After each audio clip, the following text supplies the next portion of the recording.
క్రీస్తు నాదుని యందు మిక్కిలి ప్రియా సహోదరి సహోదరులారా, ఈనాటి సువార్త పఠన ధ్యానాంశానికి స్వాగతం. ఈనాటి సువిశేషంలో మనం ధ్యానించుకున్నట్లయితే, నేను మిమ్ము అనాథలుగా విడిచిపెట్టను అని ప్రభువు వాక్యం ద్వారా మనకు వాగ్దానం చేస్తూ ఉన్నారు. ఆ వాగ్దాన నిమిత్తమై నేను వెళ్ళి ఓదార్చువాడును పంపుదను. ఆ ఓదార్చువాడు ఎవరో కాదు, ఆత్మస్వరూపుడు. ఆత్మస్వరూపుడు పాపము గురించి, నీతిని గురించి, తీర్పు గురించి మనకు విషదపరచును అని ప్రభువు మనకు వాక్యం ద్వారా బోధిస్తూ ఉన్నారు.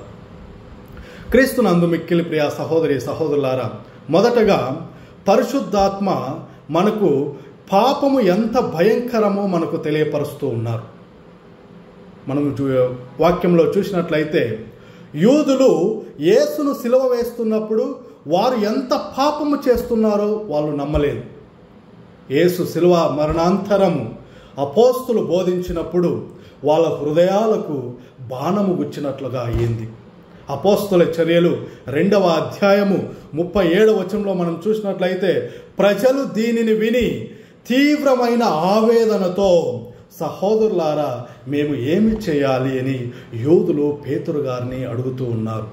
38వ వచనంలో, అపోస్తల చర్యలు 2వ అధ్యాయం 38వ వచనంలో మనం చూసినట్లయితే, మీరు హృదయ పరివర్తనము చెంది మీ పాప పరిహారమునకై ప్రతి ఒక్కరూ యేసుక్రీస్తు నామమున బప్తిస్మము పొందాలని పేతురు వాళ్ళకు చెప్పినప్పుడు, వెంటనే ఎవరైతే యేసును సిలువ వేయండి అని ఎవరి నోటి ద్వారా అయితే ఆ మాటలు విన్నామో, అదో నోటి ద్వారా యేసుక్రీస్తు రక్షకుడు, యేసుక్రీస్తు విమోచకుడు, యేసుక్రీస్తు నిజమైన దేవుని కుమారుడు అని ఆ యూదులు విశ్వసించారు.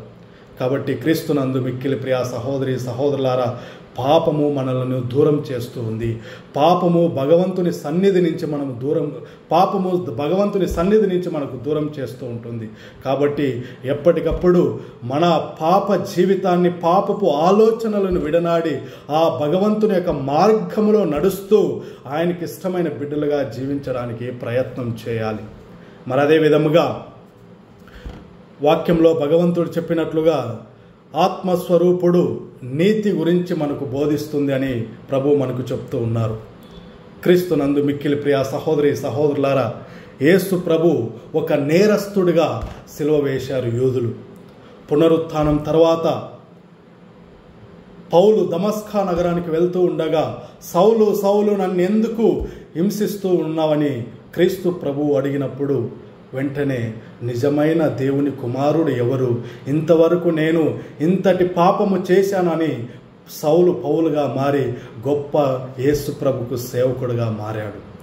కాబట్టి అలాంటి జీవితాన్ని మనము కూడా కొనసాగించాలి.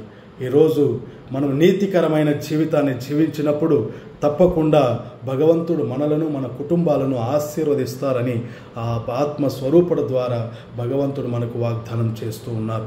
కాబట్టి క్రీస్తునందు మిక్కిలి ప్రియ సహోదరి సహోదరులారా, మరి అదే విధముగా యేసు ప్రభు ఈనాటి సువిశేషం ద్వారా 3వ అంశం ద్వారా భగవంతుడు మనతో ఏం మాట్లాడుతూ ఉన్నారంటే, పరిశుద్ధాత్మ మనల్ని ఏ విధంగా తీర్పుకు గురి చేస్తుంది అని కూడా భగవంతుడు వాక్యం ద్వారా సెలవిస్తూ ఉన్నారు. యేసు ప్రభు శిలువపై చెడును ఖండించాడు, అదేవిధంగా సైతానును ఓడించాడు. కాబట్టి ఇహలోక జీవితమును బట్టి మనకు కూడా మన జీవిత కాలము మనం ఏ విధంగా జీవిస్తున్నామో, మనం ఎలాంటి జీవితాన్ని జీవిస్తున్నామో ఆ జీవితాన్ని బట్టే భగవంతుడు మనకు తీర్పునిస్తూ ఉంటారు. ప్రతి ఒక్కరు కూడా ఆ భగవంతుని యొక్క తీర్పు పీఠము ముందు నిలుచొని మనమందరం కూడా లెక్క చెప్పాల్సిన రోజు ఖచ్చితంగా వస్తుంది. కాబట్టి మనమందరం కూడా ఆత్మస్వరూపుడు ఏ విధంగా అయితే మనకు విషదపరుస్తూ ఉన్నారో, ఏ విధంగా అయితే పాపం మనల్ని ఏ విధంగా భగవంతుని సన్నిధి నుంచి మనల్ని నెట్టివేస్తుందో, అదేవిధంగా ఆ నీతికరమైన జీవితాన్ని జీవిస్తే పౌలును ఏ విధంగా భగవంతుడు మలుచుకున్నాడో మనల్ని కూడా అదే విధంగా మలుచుకొని ఆయనకి ఇష్టమైన బిడ్డలుగా జీవించే విధంగా మనల్ని ఆశీర్వదిస్తారు. అదే విధముగా మనము ఇహలోక విశ్వాస జీవితాన్ని బట్టే భగవంతుడు మనకు, మన కుటుంబాలకు ఏ విధంగా దీవెనలను ఆ మరియ తల్లి ద్వారా మనకి ఇస్తారో మనకు తెలియపరుస్తూ ఉన్నారు.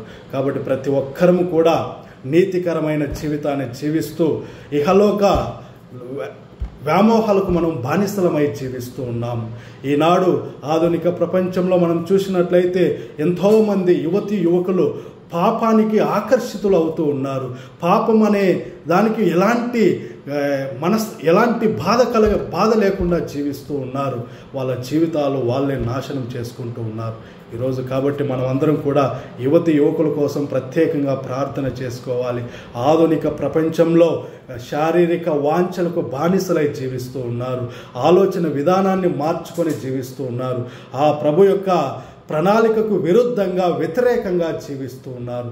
ఈరోజు యువకుల కోసం ప్రత్యేకంగా ప్రార్థన చేసుకుంటూ నీతికరమైన జీవితాన్ని జీవించాలని, బాధ్యతతో కూడిన జీవితాన్ని జీవించాలని ఈనాటి భగవంతుడు సువిశేషం ద్వారా మనకు బోధిస్తూ ఉన్నారు.